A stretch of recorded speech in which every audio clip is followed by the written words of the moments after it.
by a guest who is there outside the Supreme Court of Appeal. Griselda, it's over to you.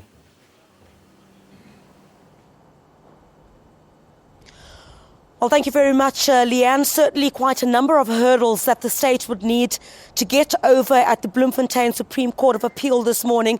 As you would know that ordinarily the Supreme Court of Appeal doesn't interfere in findings of guilty. You would know that Oscar Pistorius may have been acquitted of murder, but Oscar Pistorius was found guilty of culpable homicide. Certainly issues of jurisdiction that would need to be addressed first here this morning, Leanne, before this hearing gets underway.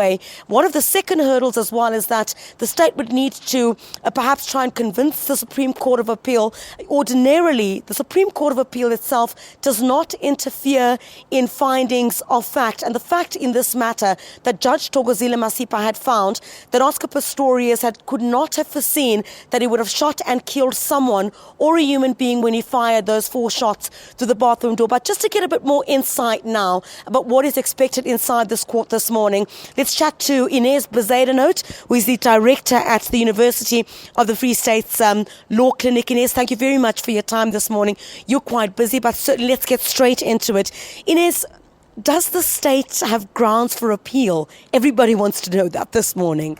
Griselda, thank you. This is indeed a very intricate legal question that will be argued. The state, I do believe the state has grounds of appeal. It will be a difficult hurdle and they will have to convince the court of the success of the legal question being raised. Now, the hurdle is, as you correctly stated, is this a legal question? If it's not, and if it's a factual question, then that will, of course, be to the detriment of the state. If it's a legal question, I see a tough battle ahead. The defence, of course, will argue that this is a question of law of fact and not that of law. But certainly, usually, the Supreme Court of Appeal does not intervene in a finding of guilty. Like Oscar Pistorius was not acquitted on culpable homicide. He was found guilty of that. What happens in instances such as this? Could we even see this appeal perhaps not sitting? Griselda, that is always a possibility if the Supreme Court of Appeal. Of course, one can never predict what will happen in the Supreme Court of Appeal. We're sitting with a bench of 5 judges, and you must remember that if it's a question of facts and it goes on, and the court is hesitant, as you stated, to interfere with trial court's finding on the factual issues. The question, of course, is on the facts. Could the court draw another legal consequences from the facts that the Judge Masipa drew a judgment from? So that will be also the next question that will have to be answered. The state, of course, relies on the fact that Dolus was indeed present, but the defence is still relying on the fact that putative self-defense could have been at play here. So we're not just dealing with the intention, but also about the wrongfulness of the action that will have to come into play and that the court will have to assess as well. Does this have any bearing on perhaps a clarification of dolus eventualis? Because we're speaking about intent. The question itself is whether Oscar Pistorius intended to shoot and kill someone behind their door. That is indeed so. This will definitely set ground for the case law. You must remember the court is not bound by its own decisions, and we're waiting in anticipation to see what the court will rule in this matter, and this will definitely be a ground-setting case law on the whole question of intention.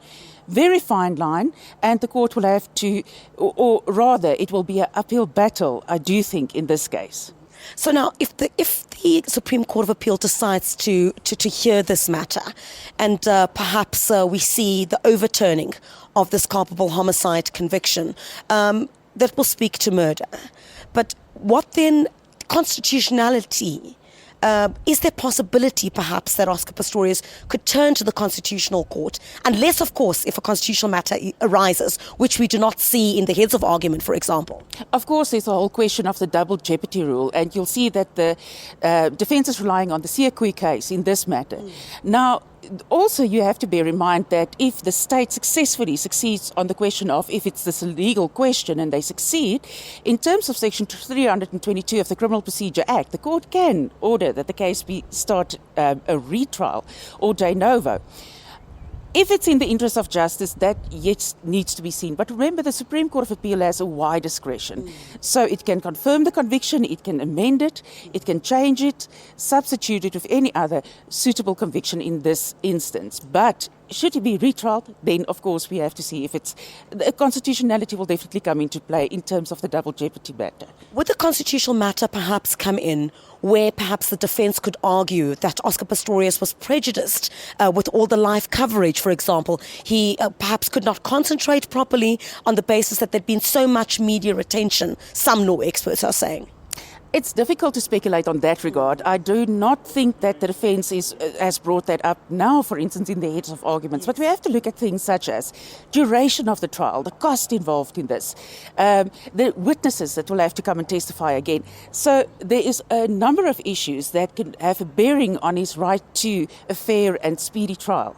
Right. Inez Bezuidenhout, who is the director at the University of the Free State's Law Clinic. Thank you very much for your time there, certainly. But what we're waiting for at this point, we understand, is that June Steenkamp, Reva Steenkamp's mother, will be present in court this morning. Of course, Oscar Pistorius will not be here. What we understand is representing the family is the spokesperson, Annalise Burgess, who will be here today. So no representatives on the side from Oscar Pistorius. Back to you in studio for now.